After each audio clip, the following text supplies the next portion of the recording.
Sometimes you might find yourself slightly burning out. You've been going so hard, you've been working a lot, you've been trying to show up for yourself and for your team, and it starts to feel like too much. And you're wondering, how the heck do I get through this? How do I manage this before this turns into a full burnout situation? And that's why I want to share this episode with you today, because we're coming to that point of the year. It's been a really big year. We're 10 months in at the time that this episode is released, and it's been a lot. There's been a lot going on. And as usual, there's also a lot going on in the world. There's always a lot happening, and you are likely someone who is trying to support yourself through it, plus supporting your team, your family, your colleagues, your friends. There is just a lot. And to be honest, I am feeling this myself. I'm on the edge of burning out. I'm feeling it simmering and I'm feeling it lingering. And so I'm trying to be really proactive with it. I'm trying to be really intentional about how I can show up, what I can do to stop myself from falling really deep into it, which can be really hard to come back from, and it can take a long time. Plus, this time of year is also a really good time to really think about this, not only for yourself, but also for your team, because your team might also be experiencing a little bit of this as well. They might be feeling this too. So I want to share with you what are some signs that you might be teetering on the edge of burning out right now, and what can you do to move through it in a really supportive way. What I will say is, as a caveat, if you are really feeling burnt out, if you're feeling in the depths of burnout right now, I really recommend that you speak with someone, whether it is your GP, whether it's a counselor, a coach, maybe your partner, a friend or a colleague, to really start talking about this and starting to work through what can you do to support yourself. Because if you're quite far down the burnout route, it can be quite challenging to come back, and it can take a lot more time and effort to do that versus what I'm sharing today is if it's starting to show up. These are some of the things that you can do to hopefully prevent it from getting a lot worse, getting a lot deeper, and what you can do to start moving through it now. So what are some signs that you might be burning out? These are also some good things to look for in your team as well. These are things that you can definitely observe and notice as a manager, so definitely keep an eye out. The first one is feeling consistently tired, even if you are sleeping, if you are getting 8 hours of sleep, and you generally have really good sleep hygiene, which is you're going to bed at a reasonable time, you're doing things to support your sleep, and you're waking up. But no matter how much you sleep, no matter, how much time you give yourself to rest, you're still feeling really tired and feeling really exhausted. That is definitely a sign that you are on that road to burnout. Because feeling tired and then, for a couple of days, but then you're having a good sleep and then you kind of bounce back with energy, that's not really burnout, right? We're thinking more about consistent tiredness, a bit of that chronic feeling. If you're finding it really hard to find or to be excited or joyful about things that used to bring you joy. So you're doing things, you're working on things, you're engaging in things that used to make you feel really good, that made you feel really excited and joyful, but you're not really feeling that anymore.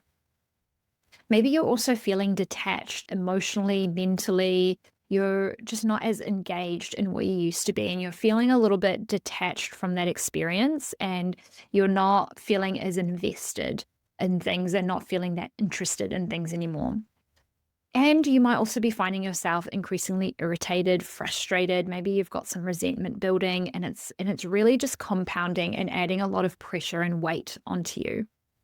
Those are some of the kind of key signs to burning out. And what we're really looking for is, what are the consistent things that keep showing up? So it's not, oh, I feel this once or twice, or I feel this here and there. It's, how is this consistently showing up for me? Is this consistently happening? And am I feeling this way kind of day in, day out? That's when we really need to pay attention and go, okay, maybe there's something deeper here that I need to really think about and talk about and recognize, so that I can start to create some of those changes.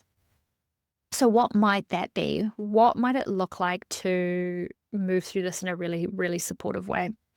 First thing I would say is, please speak to somebody. Any time that we deal with things like this in isolation, where we don't talk about it, we don't recognize it, we don't want to admit it because we don't want to look weak, we don't want to look like we're struggling, that we're not coping, it makes everything so much worse. Anytime that we expect ourselves to deal with things by ourselves, it adds way more weight. It makes everything harder and it makes everything worse. Who can you speak with that can really support you, that you trust, that you can talk to about these things and can really hold space for you? Not necessarily that they're going to fix it or try and fix it, but someone that you can share what is going on and they can hold that space for you and be in collaboration with you to help you work through it rather than just trying to take the lead and solve it for you. This could be a partner, a friend, a colleague, your manager, your coach, a counselor if you have one, or a therapist, someone who can really just hold that space for you to share what's going on and can help you work through it, not try and solve it for you. So that would be number one, is speak with someone. Anytime we lighten that load and we create a space where we can talk about this, it gives us the opportunity to let it go from our body. It doesn't mean that it's going to solve it all, but it just creates that transfer of energy where it comes out of us. And I know sometimes we don't want to do that because it makes it real. It's like, oh, but if I admit it, then it's something that I have to fix or something that I have to stop. No, you don't have to immediately fix something or immediately stop something, but talking about it can be really powerful and really helpful. So that was number one. Number two is just take some space and reflect on where the burnout is coming from. What is the root cause? Where is this really stemming from? Is it to do with work? Is your job having this effect on you? You're not as attached to your job anymore. You're feeling really stressed. You're feeling really frustrated or resentful, or maybe it's some relationships in your workplace. Or maybe it's a relationship with your manager. Maybe it's a relationship with some of your peers. Maybe it's some of the relationships with your team. Is that what's contributing to this feeling? Could it be things happening in your personal life? Maybe you are living a groundhog day where you're just showing up, doing your job, going home. There's nothing else that's connecting you to your life. There's nothing that feels exciting or wholesome or full. And that might be contributing to this feeling of burning out. But we need to really start reflecting on our day to day and reflecting on our life and going, okay, where is this coming from? If I think about this feeling of burning out, where is it starting from? And maybe reflect on some of the activities you do every day. What are the feelings that come up when you think about them? So, for example, getting a little bit vulnerable here, for me right now, thinking about creating content for my business, I don't feel excited about that. I feel a little bit detached from it. I don't feel overly engaged in that work. And when I think about doing it, I immediately feel tired. So at the time of recording this, this is what I feel, which is mid-September. I've just come off the back of a big VIP leaders launch. I was launching for 4 weeks straight. And I've really been focusing on community building and presence building over the last 6 months, where that's required of me to create content every single workday. So 5 days a week for the last 6 months. It has been a lot, and it has been very, very consuming mentally, emotionally, energetically. It's asked a lot of me. And I've gotten to this point now where that doesn't feel exciting to me right now. It doesn't feel super engaging. When I think about doing it, I feel really tired. And so that tells me that right now, that is not giving me energy. It's actually taking more energy than it's giving me. And I have come to a point where I really love content creation. I really enjoy doing it. I find that I've really found my rhythm with it. However, every good thing can become a not good thing, right? Every great thing that we love doing can at some point become something that we don't enjoy doing as much. And so taking that time to really understand that is really important, because if we don't know what it is we need to change, we might go and try and do all of these other things, but it doesn't actually address what is actually the problem. So for me right now is I'm taking a break from content, from active content creation and from new content creation. And I'm looking at how can I repurpose everything that I already have. Over the last 6 months, over the last year, even 2 years on this podcast, I have created an exceptional amount of content. How can I reuse that content instead of creating new content all of the time? And so that's what I'm looking at doing. I'm not falling off the face of the earth and just not doing anything. I'm looking at how can I be smarter about what I have available and about my resources. So that's just a little bit of a personal story and a personal share there, which I don't know if I wanted to do, but I think it's important. But it's really key to know, where is the burnout coming from? Go through each of your tasks that you spend a lot of time doing, and how do you feel about that? This can be related to your workload. So what are the tasks that you're doing? This can be related to relationships. Are there certain people that's asking more of you than you're getting back in return? We want to really understand this as well as we can.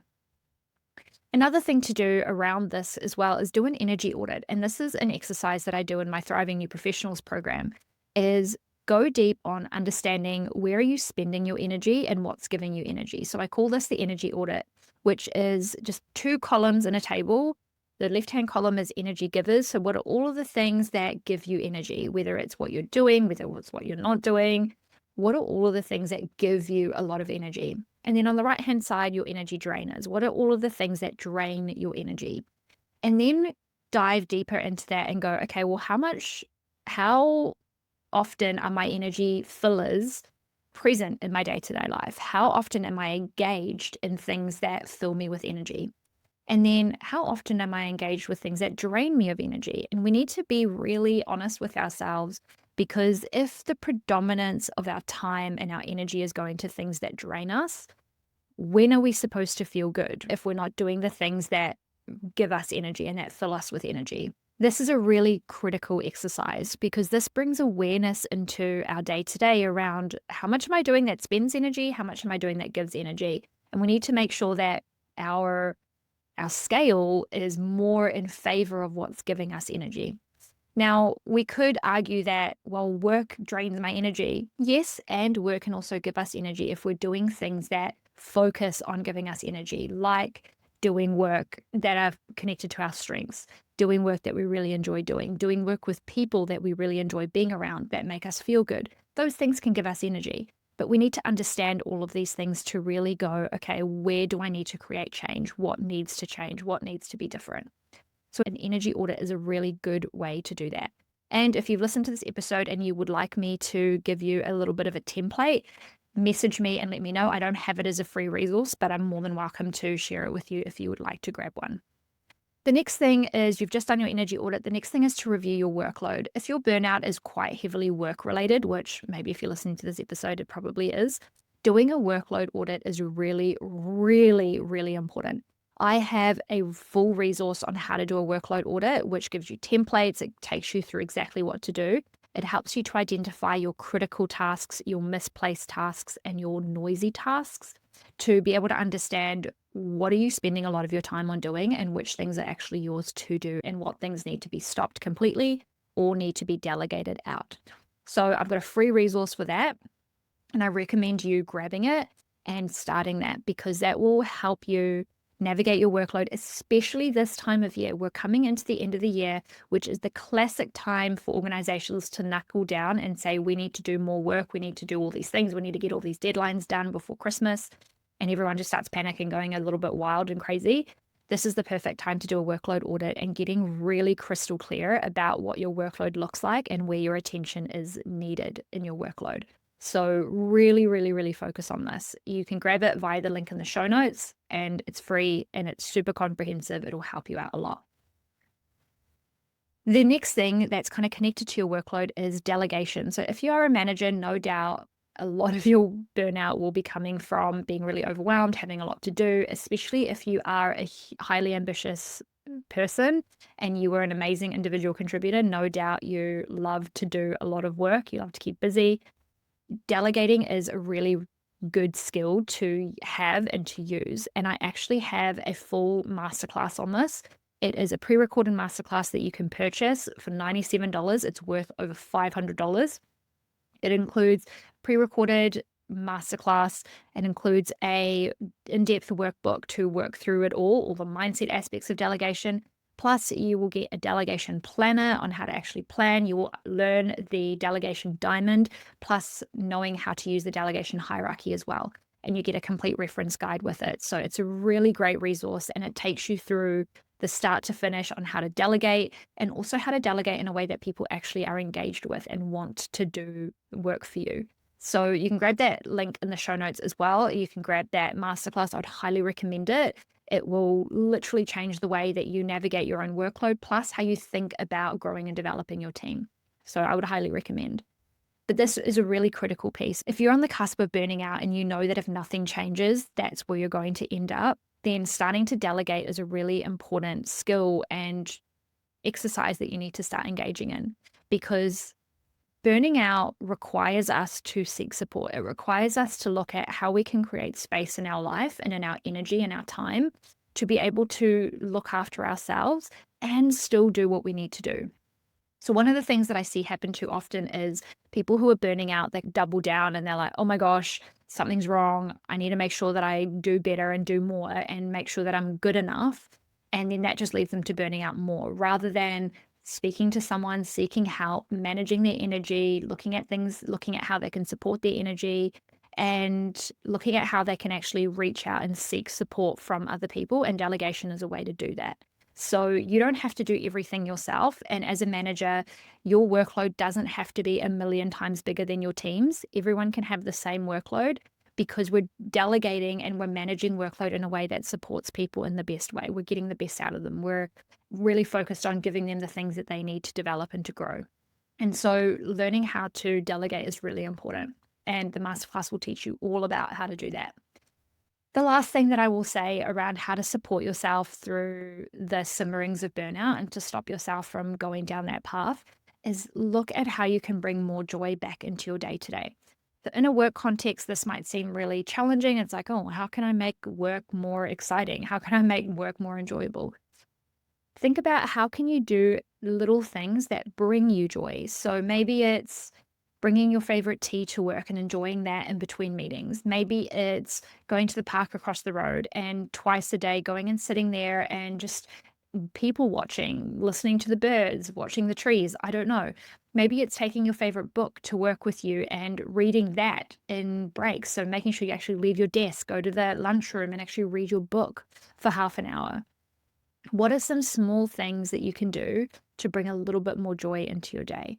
It could also be reflecting on why did you want to take this job in the first place? When you first started, what excited you about this job? What felt really cool and exciting to do?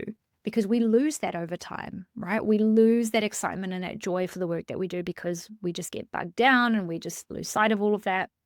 So what are some ways that you can see the positive aspects in your workplace and your work and what you do? Also look at how you can bring more joy into your life. So having things that bring joy in our life is really powerful in sparking joy and excitement in our work life. So for me, I am feeling really tired from this year. It's been an amazing year. It's been really successful. I couldn't be more grateful. And I'm still tired, and that gets to be okay. Both of those things get to be true.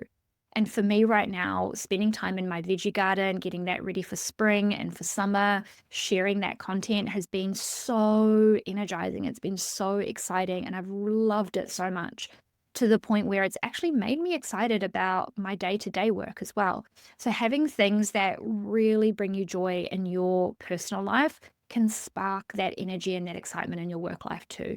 Whether it's taking on a new hobby, whether it's spending more time outside, whether it's reading more fantasy books, which I'm loving, romance, thrillers. What are the things that bring you joy in your personal life that can help invigorate that energy and that spark in your work life? Because they're all interconnected. And if we think about the energy audit, we need to really think about, how am I filling my energy, not only how am I using and draining my energy. So those are the 6 things that I would recommend that can help support you right now. As I said, they are not the answer if you are really deep in the trenches of burnout and you might have some chronic burnout. These things aren't going to be the sole solver of that. You might need some additional support and help as well, which I recommend you seeking, because the earlier you do that, the earlier and the more support you get, the better you're going to work through this as well. But if it's just simmering away, you're maybe on the cusp, you're maybe noticing that some of this is coming up, this can be really helpful to think about, that can help not make it worse. So I will leave this here. I hope that this episode was really helpful. As always, if you have taken anything away from this episode, please let me know. And if there's any other topics or challenges or questions that you have that you'd like me to create content on, send me an email or send me a message on TikTok, Instagram, or LinkedIn. and I will be more than happy to create some content around that for you. All right, have a great rest of your week, and I'll be back in your ears again next week. Hey, that's all from me today. Thank you so much for listening to Lead With Less. It means the world to me if you could take a moment to leave a rating and a review on Apple, or just rate with 5 stars on Spotify. It means a lot to the growth and the expansion of the podcast. And if you know any other people leaders who could do with a dose of inspiration to level up their leadership skills, then please forward on this podcast to them. I would really appreciate it. And as always, if you have any feedback or have any thoughts, please message me on LinkedIn, Instagram, or email. I'd love to hear from you.